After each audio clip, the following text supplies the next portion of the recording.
And it's not just the quantity of counterspells, right? It's the distribution of those in an 80 card deck versus a 60 card deck. You got to make sure the ratios are lined up there as well.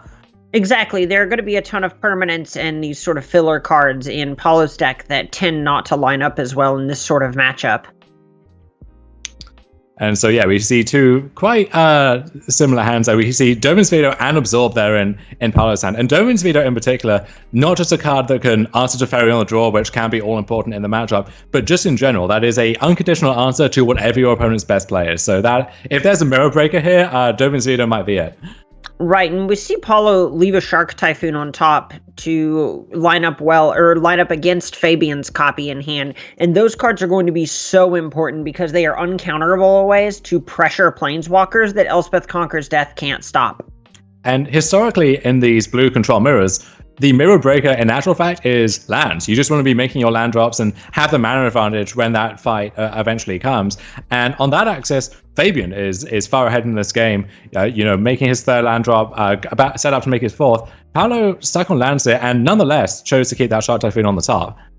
Right, it really just speaks to how important that Shark Typhoon is to the matchup. And looking at Fabian's hand, there are a bunch of Omen of the Seas, a Yorion of his own. It's hard to imagine that Fabian's going to be missing any land drops anytime soon. And now Paulo in the tank wondering if he should cash that Shark Typhoon in for that card that he would have drawn otherwise. Right, and a lot of that just kind of comes down to getting to play against what the opponent is doing and then using that to read if you want to cycle the Shark Typhoon. So Paulo chooses not to cycle it, but there is a Hallowed Fountain hiding there off the corner of our screen. And so, Paulo will be able to either get aggressive and try to deploy that Narset if he chooses, or hold up Shark Typhoon and 2 copies of Absorb and Dovin's Veto. So many choices there for Paulo. And we see Omen of the Sea performing this crucial function in the matchup of just smoothing your draws, always letting you do something with your mana, and crucially at instant speed, so you don't have to make those tough choices in your own turn. Right, here's a situation where we may end up seeing Paulo commit that Shark Typhoon to dig for lands. Yeah, that would not shock me at all. We saw him kind of tank on that in the previous turn. And here we see a 1/1 Baby Shark drawing him a card. Yes, thank you very much. And it's an obligation, my civic duty of sorts. This is an Ice Fang Corral with even bigger teeth, basically, in this spot. And he draws another copy of Shark Typhoon. So we might see him run back that same sequence on the following turn. But here we get into that classic dynamic in the mirror where Fabian can cycle his Shark Typhoon for a bigger shark. And so, we're about to see a true battle in the skies here. And see, that's exactly why we see Paulo not looking to get involved in combat, because this is just not a spot where Paulo can capitalize on Fabian tapping particularly low and doesn't just want to throw his shark in the garbage. Yeah, and you can extend that further too, because if Paulo attacks, Fabian can make a 2/2 shark, tap out for that in the process. That then lets Paulo land Haymaker of his choice, but then Fabian has the ultimate follow-up in Yorion blinking those 2 Omen of the Sea. So unless that payoff was Narset, Paulo Veils, which we do see in Paulo's hand, then that's going to work out really well for Fabian. Exactly. It's the type of situation where you don't want to let your opponent resolve one of those Haymakers like Elspeth Conquer's Death. And if Yorion would have been good on this turn, it's going to be great in following turns when it has a 3rd Omen of the Sea and an Omen of the Sun to flicker back into play. Right, it's very rare you want your Yorion to be a glorified Pondering Mage, right? You generally want that card to have 4-5 spells worth of value attached to it, which is a lot for a 5-mana 4/5 flyer. Absolutely, and over there on the other hand, we see Elspeth Conquer's Death and Narset, which are 2 of the better cards to flicker with Yorion as well. And so here is the 2/2 Shark matching the other one on the other side of the board.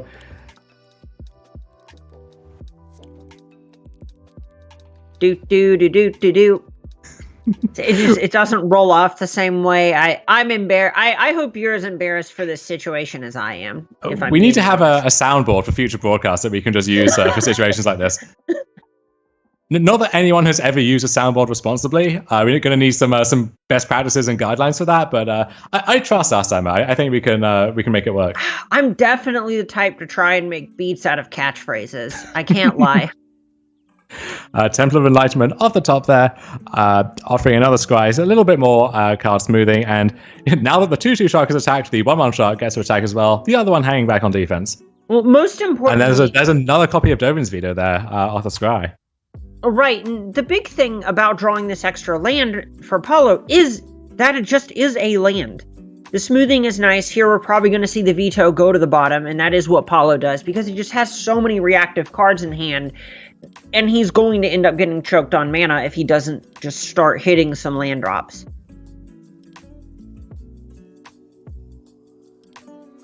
And there is the end of the turn, Omen of the Sea. And another Shy Typhoon.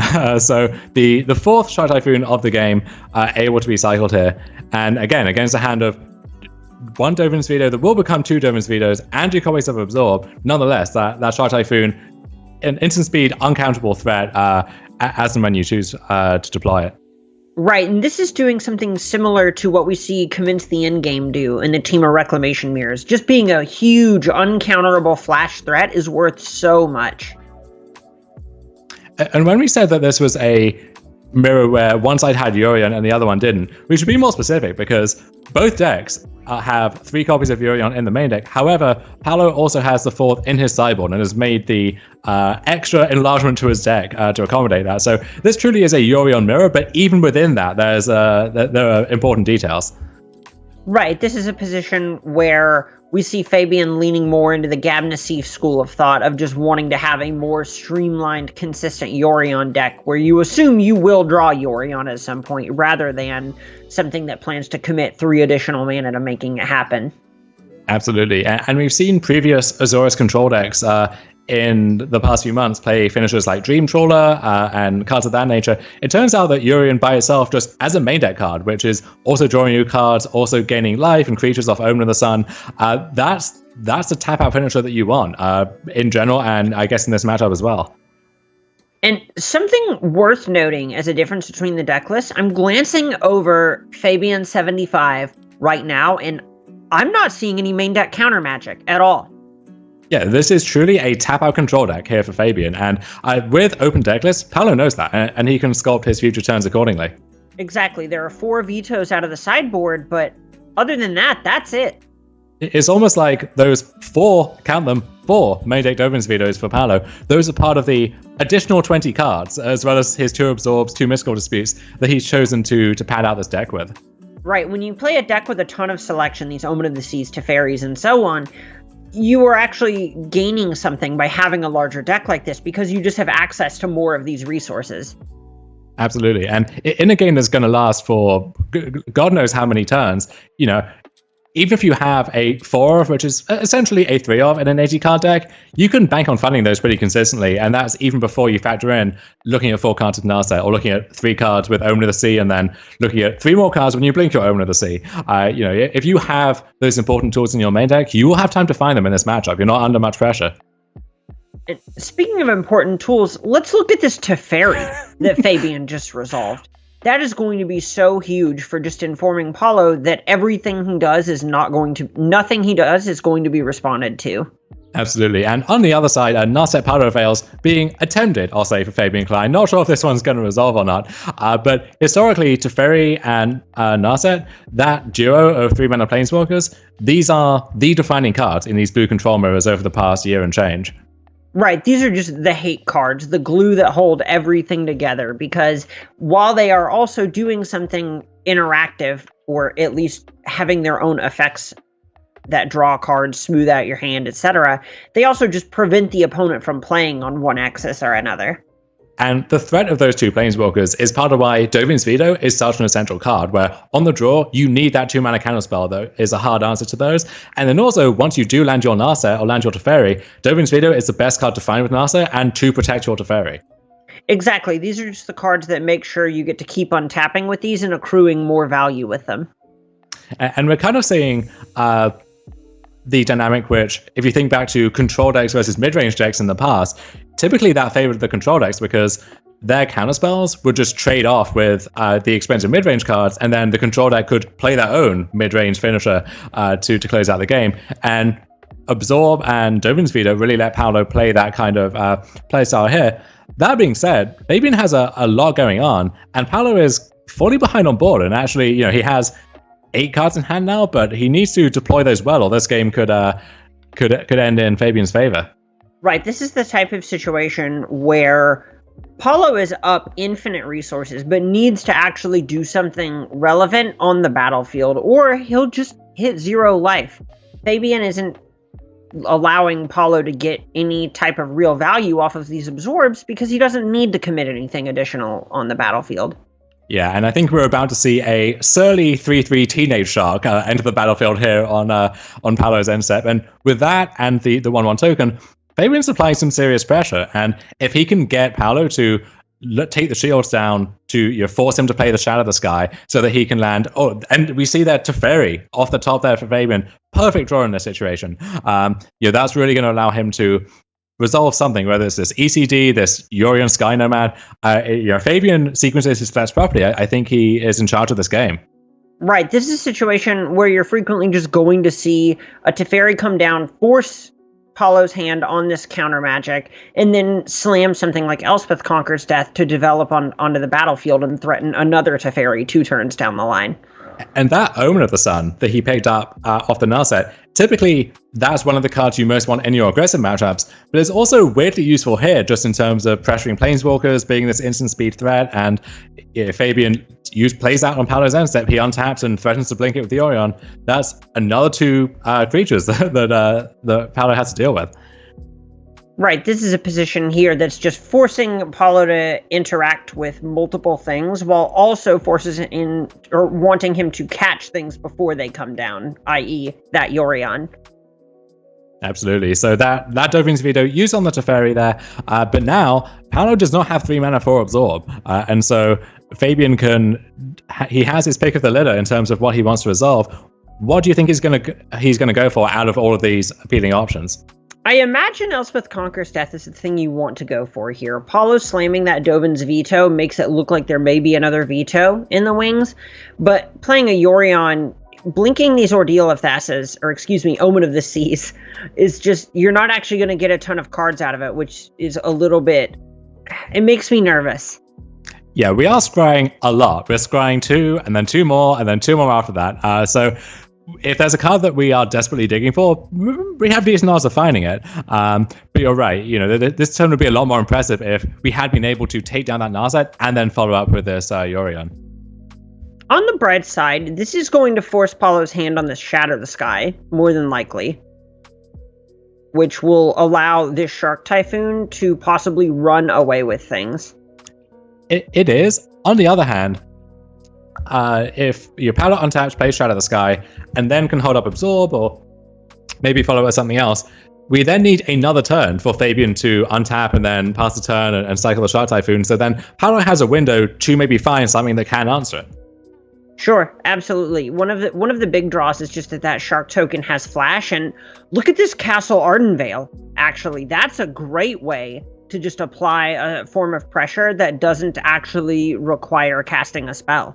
Absolutely, but when the board is this clogged, it's less useful than it might be. But typically, if in these reactive mirrors, if both players are playing draw or go, Castle Ardenvale is the perfect threat to have access to. Right, it is. It just says it represents inevitability. And hey, that Glass Casket, if that shark is not big enough to one-shot Paulo, that Glass Casket can gobble it up. Right, that is exactly the kind of reactive card that Paulo needs to have to answer a Shark Typhoon token.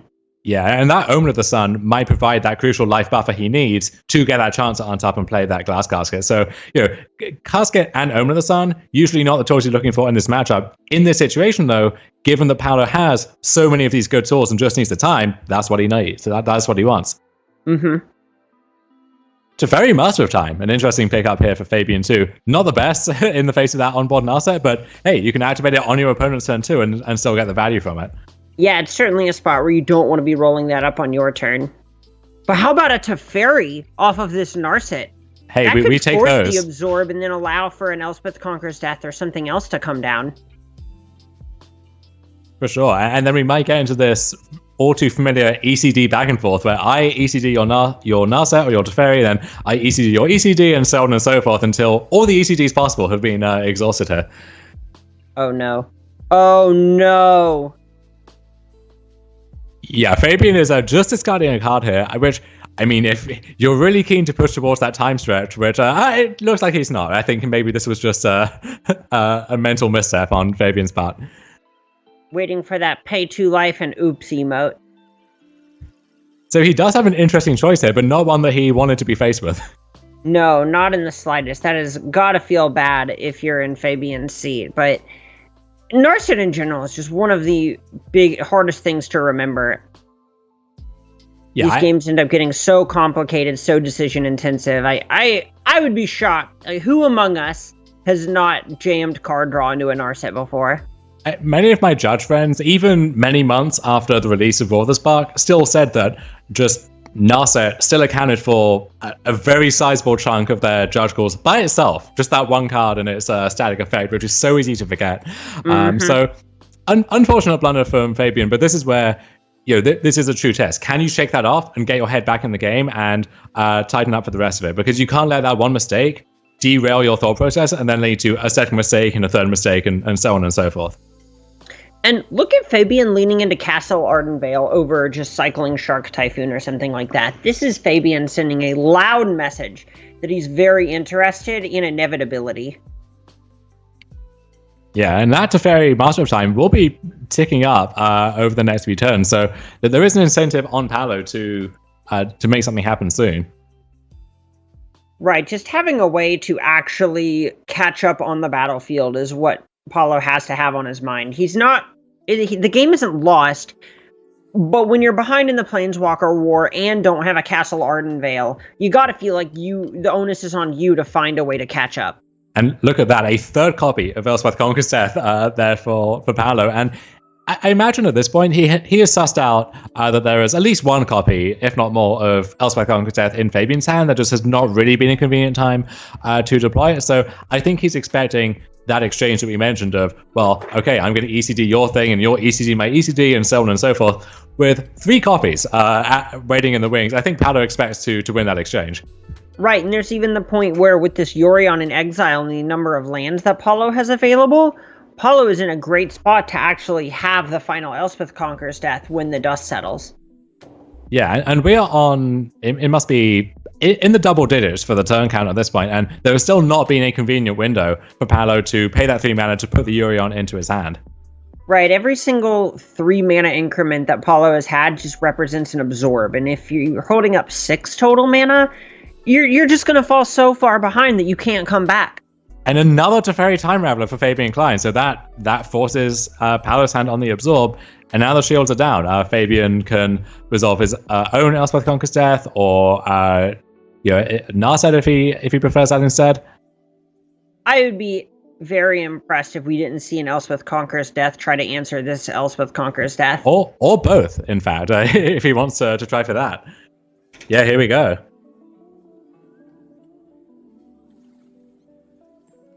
So yeah, Shadow of the Sky, not the ideal pickup off the Narset, but this ECD, I think Fabian's last hope in terms of wresting control back of this game, but Paolo has more than enough tools to deal with that himself.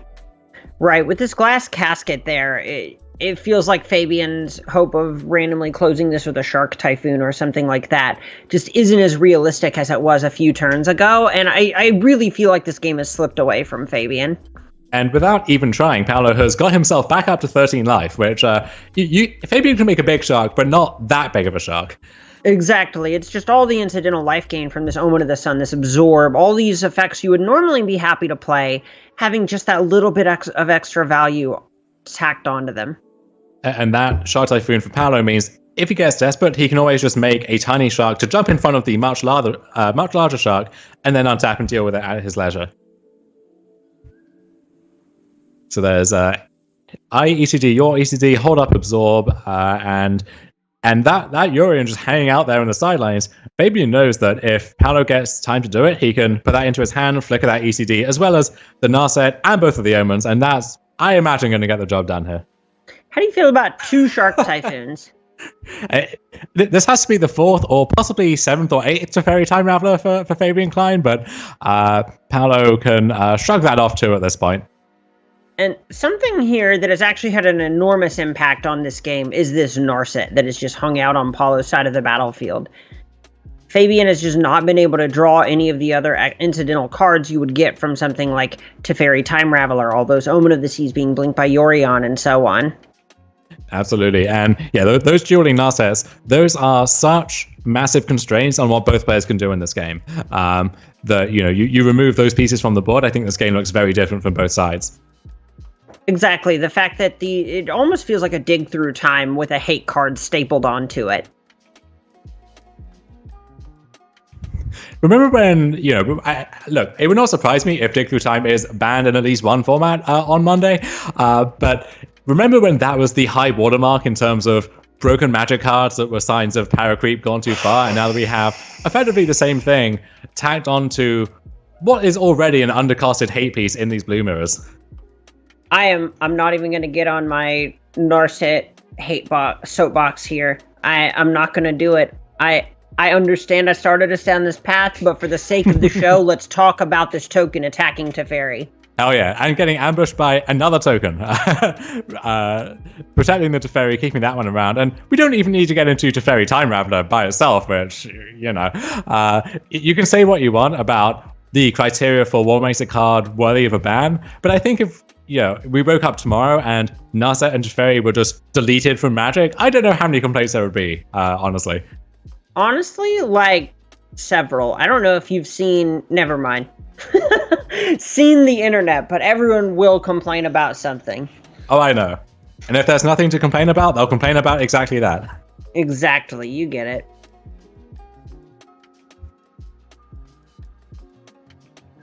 So Teferi looting for Fabian Klein, but I don't know what he's digging for at this point. I don't know what's the card that gets him out of the situation. I guess Ugin the Spirit Dragon, and that's where having access to even just one copy of that card can radically change how these matchups play out in the mid game and the late game. But that's a card that you actually need to have in your deck, and Fabian does not have access to that tool here. You said you brought that up, and I was reading this list. I even used my Control F to look for it. What is Tom talking about? And it's true. It's just so hard for Fabian to come back from this position. And this is where, as in paper Magic, you might think this game may well continue for a few more turns, but the game is basically over. And if I want to complete a full 3-game set, maybe it's worth packing it in, heading to sideboarding, and keeping things moving. But for Fabian, may as well play it out, play towards your 2%er, I suppose, if we're being generous, and see what happens. Right, there's a point where, since there are chess clocks in play here, Fabian is only burning his own time by continuing this out. So if you feel like those extra couple minutes are worth more, then by all means, go ahead, play it out this way. And I have seen too many, for my liking, matches end where someone kind of dilly-dallies around in this game 1 just to kind of see what happens, and then they find themselves racing against the clock in game 3 and either cannot finish the match under that time pressure, or they can, but in doing so, they're playing too fast and they're overlooking something, and then it's that blunder that ends the game instead. All right, look at this. So Teferi rolled up to loot, and now, even though it's Paulo's turn, if Fabian cycles this Shark Typhoon, he's not going to get to draw a card. Brutal. Oh my, this Narset has just done so much. Look at how important this card has been for this game. Paulo, this game just won it. This card won the whole game for Paulo, almost single-handedly. And if it didn't win it for Paulo, it could well have run it for Fabian instead. That's just how important that, basically being a divination plus an anti-divination is just incredible. And Paulo really gets to go off here. So leads on Omen of the Sea. Doesn't need those anymore. Those are too small ball for this game at this point. And now Glass Casket can take down the Shark. And then Yorion can flicker, let's see, 5 permanents by my count to good effect? I would put it closer to 6, but, you're close. Oh, well, sure, yeah. That Glass Casket is hitting a token. So that's not coming back. It can hit another token on the way out. So sure, let's bump that up to 6. Oh, yeah, absolutely. Whenever you see the submit button, anything higher than 2, you can't just help but grin ear to ear, and there we have it. Fabian packing in the cards as Paulo takes the first game. And as our player sideboard here, I will note that you can access all of our daily news, top stories, updates about the SCG Tour online and in paper, and then events and previews and much more over at StarCityGames.com, as well as all of our premium content if you're willing to sign up there. And as we look at these players sideboarding, it's I guess it's different for Paolo with 80 cards to consider and one of his sideboard slots locked in, versus Fabian, who has maybe other stuff to consider here. Right, you look over at Paolo's sideboard and you see all the removal go to the sideboard, all the counter spells and card draw come in, and that's the story, right? Heliod's Intervention comes in to tag Elspeth Conquers Death and some stray omens when necessary. But other than that, this deck's already more or less set up. And what you often see in these matchups is the way your deck is constructed, you have to leave in cards that look like they might be fairly weak or conditional, like Glass Casket or Shadow the Sky or so on. But because these matchups post-board are often more about these tempo plays, or there are lots of cheap creatures involved, if you're trying to transform that way, then those cards actually end up being useful and even necessary sometimes. Right, you can see Baneslayer Angel creeping into Fabian's deck here just to sort of keep Paolo honest.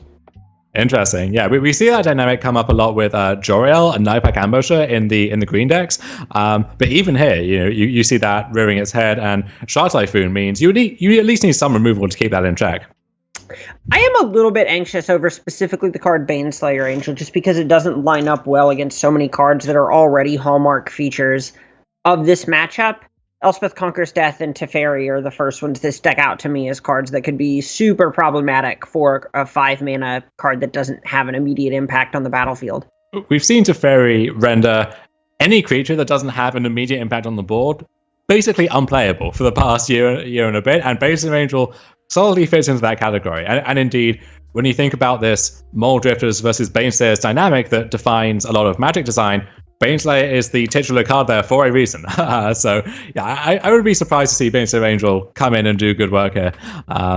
And as the game gets off to a start here, dueling Omen of the Seas, as we highlighted in the first game, really allowing both players just to smooth out their draws, get access to resources to prepare for this eventual battle. And it's subtly one of the more important cards in the way that these decks work, I think. Right, and we see Fabian really prioritizing just getting to resolve that Omen of the Sea, as he was, for a moment there, was in a similar position to Paulo in the first game. Great hand spells, low land count, just needs to make sure that Omen doesn't get Mystical Disputed. What would ever prompt you to, let's say, use a Mystical Dispute or a Dovin's Veto on an Omen of the Sea?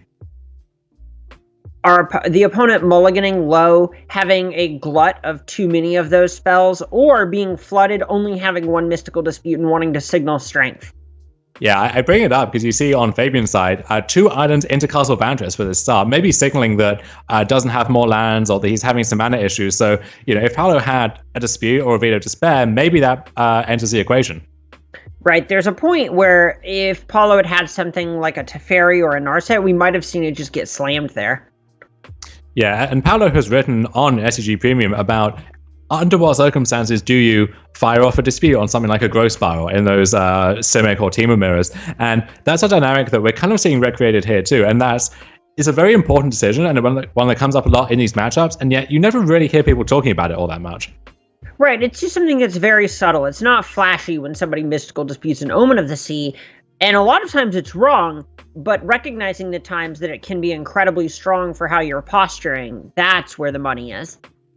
Yeah, it's easy to focus on these ECD fights and Yorion blinking 6 things at a time, but often if you pick your spots with countering these card filtering spells, you might not get to that point because your opponent isn't participating in the game effectively. Exactly.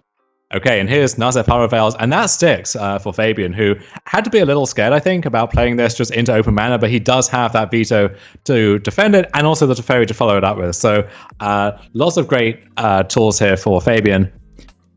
And that's a big tell if you're in Fabian's seat. One of the things that any Yorion companion deck can fall to is the fact that it's just less consistent. It has 80 cards. You're less likely to find your more powerful ones.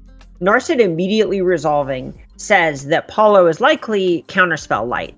Oh, and Shark Typhoon here, offering him a chance to pressure that Narset over the course of the next 2 turns through those 2 Dovin's Vetoes that Fabian now has access to. And crucially, with only that Triome as a white mana source, Fabian can't play Teferi and defend it with the Vita on the same turn, or he can't try and use the Vita to force through an Elspeth Conquer's Death. So he really has to use that white mana judiciously. And funnily enough, if Paolo just taps out for Yorion here, it's going to resolve, and that might actually be an effective route. But wisely choosing, I think, to keep mana up for commence the endgame instead.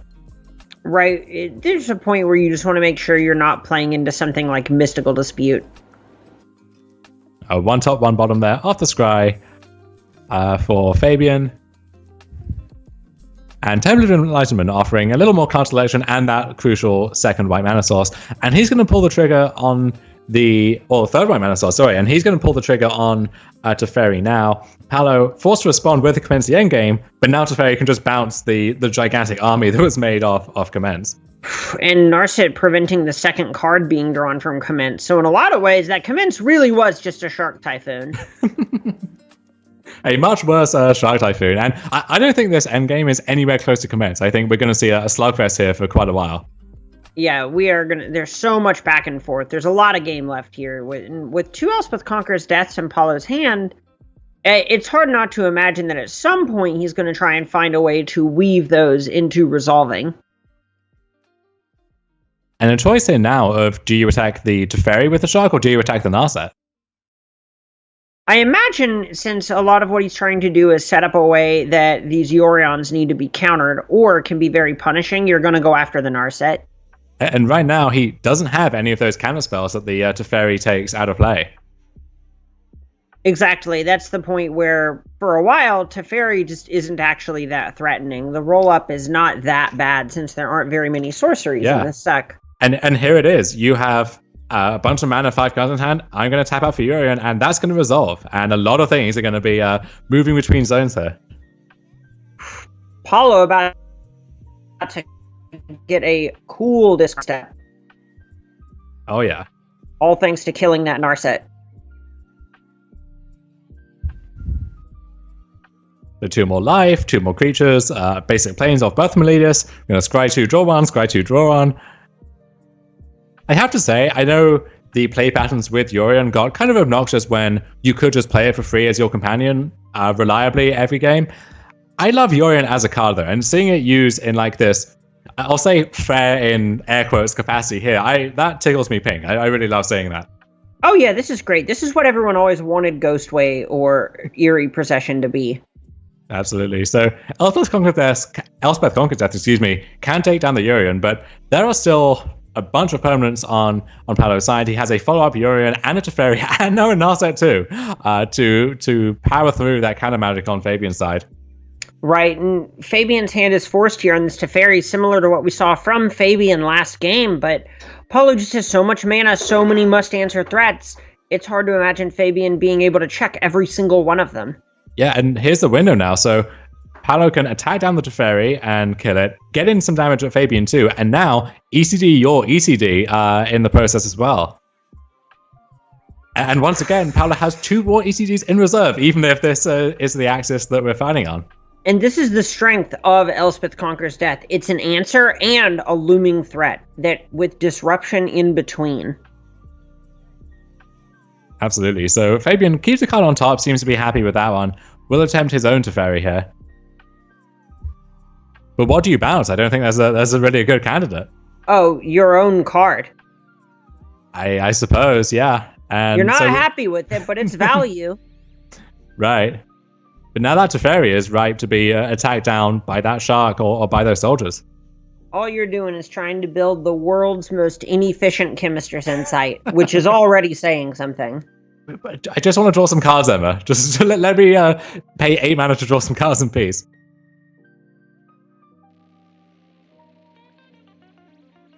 Ooh. And there is the Omen again. Finding Shadow the Sky, which, as we said, typically not a great card in this matchup, but sometimes in these board positions, it's the one thing that can help you claw back into the game. Right, this is a perfectly reasonable way to hopefully claw back into this. That being said, Paolo has 2 more ECDs, a Narset, a Shark Typhoon, and a Yorion, so even if his board gets swept, all the non-creatures are going to survive, and they will come back and forth into play several more times, I would imagine. And look at this, Dovian's Veto off the Narset Power Avails too. there's just so much here for Apollo. There's so many axes that he can attack and defend on. It really feels like this game has been a runaway for him. And do you think this is a feature of the way that the two decks are constructed differently, or is this just the way the game played out and the way that Paolo piloted the game? This is a conclusion that we got to. I think it's close. I think the first game, I think there's a lot that Fabian could have done differently to apply more pressure and not try to play to inevitability. Whereas this game, I think things were just, Fabian didn't quite, had some mana problems early on, had to commit things in ways he didn't want. So I think this game was a little bit harder to dissect in that way. But game one is a situation where it felt like Fabian should have really prioritized pressure a bit more. Yeah, and that highlights a crucial dynamic in these matchups where if you sense a kind of weakness on your opponent's part, it often makes sense to hammer that as hard as you can. And Fabian let Paolo kind of wriggle out from underneath that, and as soon as he did, he had more than enough cards to kind of trade one-for-one with Fabian's and take control of the game.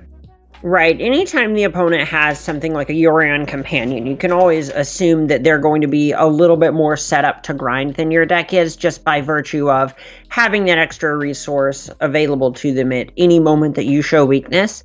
So having a way to put the game away before it reaches that point is incredibly important. How do you feel about a free extra card that happens to be a 4/5 flyer that, when it comes into play, draws you 3 extra cards and kills something in the process? Oh, it very frequently feels like Yorion is actually 7 or 8 extra cards if you reach the point of the game where you can utilize it. Yeah, Yorion feels like Grave Titan plus Primeval Titan plus Sun Titan all at the same time sometimes. It is what the Titans want it to be. Oh yeah, I mean, who doesn't want a good old Primeval Nomad? I've seen some modern decks as well featuring both of those cards at the same time, and hey, if you want a high impact Yorion target, Primeval Titan does the job. Yeah, we see a measly 5 permanents being flickered this time around, and Field of Ruin, an interesting card there just in terms of taking care of Castles in the Mirror or Blast Zone against Team of Reclamation. Paolo will be discarding the hand size very shortly as well. Yeah, and this is the point where if you're in Fabian's seat, you're playing for the camera, but you have to know the writing's on the wall. Which of my 8 fantastic cards should I discard in this situation? When the opponent in a blue-white mirror that has 30 mana on the battlefield is discarding spells, you've got to know. And I admire Fabian's moxie in playing on from this position, but I think he sees the writing on the wall.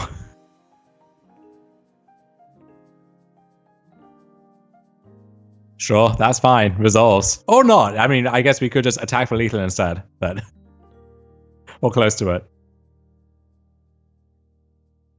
And almost.